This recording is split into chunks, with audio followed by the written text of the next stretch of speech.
Monsieur Lamy, journaliste suisse de la NZZ.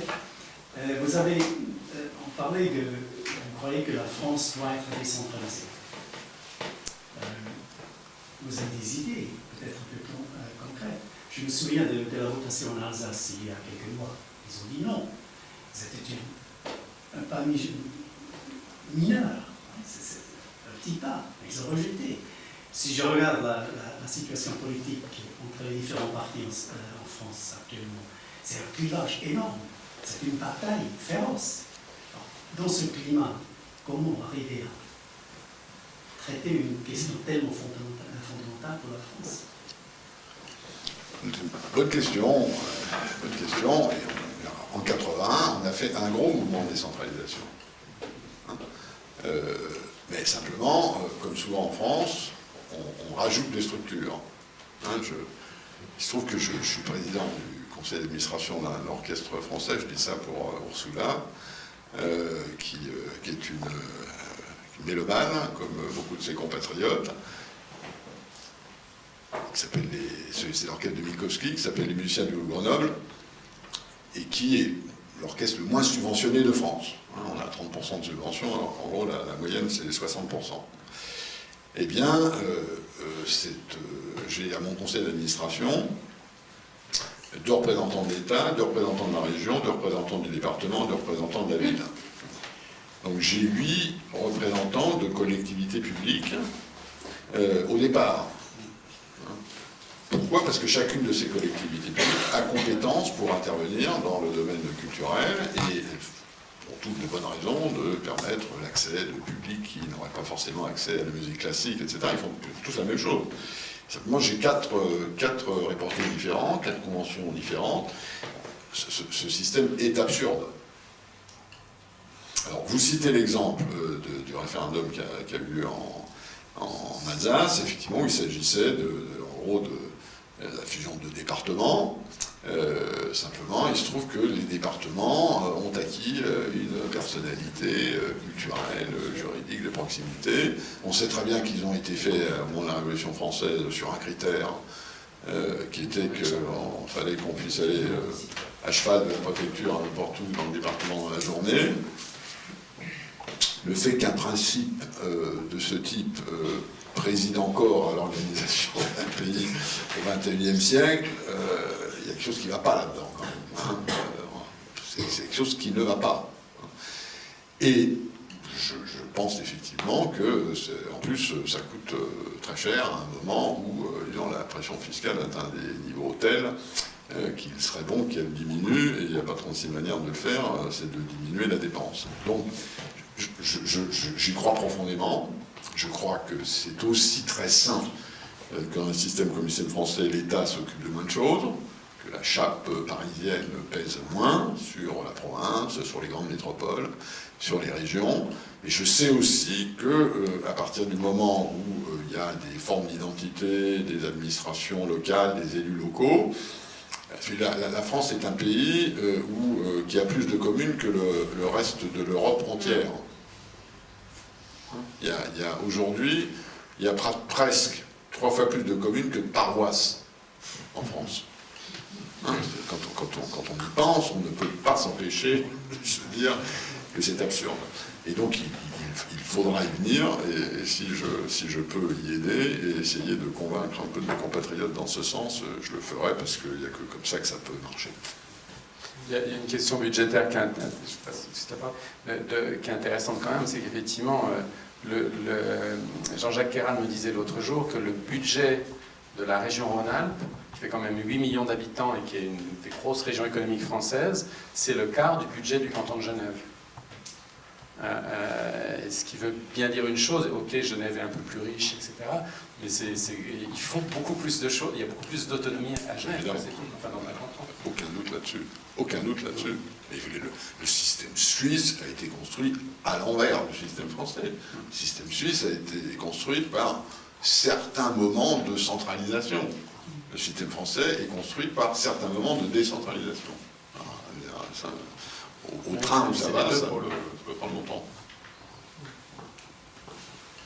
J'aurais deux questions, s'il vous plaît. Première, Est-ce qu'on pourrait supprimer le niveau département en France, carrément? Et la deuxième question est d'un ordre un peu plus européen, dans le sens que tu as parlé surtout de la démocratie directe locale. Et tu as souvent souligné cet aspect local. Maintenant, qu'est-ce qui se passe au niveau national? Le niveau national pour la construction européenne, on se souvient tous de 1992, c'était là où il y avait un moment où la Suisse aurait pu prendre un autre chemin et le souverain l'a rejeté. Je pose cette question aussi parce que l'Autriche est un animal bizarroïde en ce qui concerne la démocratie directe. On développe récemment une quasi-obsession pour la démocratie directe au niveau national. Alors, sur le département, et dans le cas de la France, moi je suis un partisan de la suppression du département. Je trouve que ça fait plus de sens dans le monde d'aujourd'hui. Simplement, une fois qu'on a dit ça, il faut le faire voter. Or, le nombre d'élus départementaux est considérable, par définition. Puis il y a plein de départements, il y a plein d'élus départementaux. Et il y a notamment une des chambres françaises, qui s'appelle le Sénat, qui est au fond la chambre des collectivités locales, et dans lequel le lobby qui défend le département est très très puissant. Donc il faudrait faire un référendum, que le gouvernement prenne l'initiative, puisque c'est quelque chose de constitutionnel, c'est tout à fait faisable. Mais disons, vous savez, les référendums sur l'organisation des pouvoirs publics, il n'y en a pas eu beaucoup. Hein. Et les seuls qui aient vraiment été tentés, celui qui a été tenté en 69 par De Gaulle, et ça ne lui a pas réussi. Et notamment, d'ailleurs, à l'époque, à cause de l'opposition du Sénat.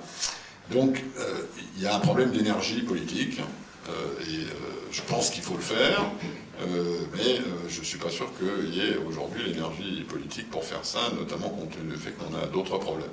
Mais sur le sens que ça ferait, ça me paraît absolument évident. Sur l'articulation au niveau européen, le vrai problème de fond, quelles que soient les modalités institutionnelles que l'on prend, le vrai problème, c'est un problème de légitimité. Et qu'à lire les attendus des arrêts de la Cour de Karlsruhe, pour voir que, en gros, la Cour de Karlsruhe considère que le Parlement européen n'est pas légitime. Ou en tout cas pas suffisamment légitime pour qu'au regard de l'interprétation que la Cour fait de la Constitution allemande, on puisse déléguer au niveau européen des pouvoirs qui soient exercés sous forme démocratique. Une thèse éminemment discutable. Hein, moi j'ai été commissaire européen, après avoir été, disons, au gouvernement français, sous une forme pas tout à fait ministérielle, mais quasi ministérielle. J'ai pratiqué la démocratie parlementaire française et la démocratie parlementaire européenne. Dans la vie de tous les jours, le système européen est infiniment plus parlementaire que ne l'est le système français. Mais disons, c'est pas comme ça que les juristes raisonnent. Le vrai problème, c'est ça. C'est comment constituer au niveau supranational un espace politique légitime dans le continuum d'autres espaces politiques, local, régional, national. Et ça, c'est un problème que l'Union européenne, aujourd'hui, n'a pas résolu. Elle l'a résolu sur le papier, elle l'a résolu dans les institutions, elle l'a résolu dans le mode d'emploi, elle l'a pas résolu dans la tête de l'utilisateur. La preuve, d'ailleurs, c'est que la participation des élections européennes aux élections du Parlement européen n'a cessé de baisser depuis 1979, quand on a instauré l'élection du Parlement européen au suffrage universel. Alors après, il y a un problème de savoir quelle est la technique qu'on utilise. Est-ce que c'est une ratification législative? Est-ce que c'est... Ça dépend des cultures. Moi, autant j'ai de l'attirance pour le référendum local, autant je ne suis pas très fanatique du référendum national, probablement parce qu'en tant que Français, mon expérience du référendum national est quand même assez fortement plébiscitaire. Il y a là une espèce de tradition dans l'histoire de France, et dans la Constitution de la 5e, qui est celle république dans laquelle on vit, le référendum a été utilisé au départ de manière assez fortement plébiscitaire. Et donc il y a dans le référendum, je trouve, un côté un peu dumping démocratique. Hein. On prétend que c'est de la démocratie, mais en réalité c'est un peu de la sous-démocratie, parce que autant au niveau local, quand on discute d'un problème, on a des gens qui sont informés, qui s'y intéressent, ça correspond à quelque chose qui est préhensible pour eux, autant on sait bien que si on fait un référendum national, les gens répondent en général à une autre question qu'à celle qui a été posée, alors que c'est pas le cas. Donc moi je suis très en faveur de systèmes de ce type, si c'est décentralisé, si c'est local, si c'est des sujets qui vraiment peuvent faire l'objet d'un débat public approfondi, parce que ça c'est mieux qu'un Parlement.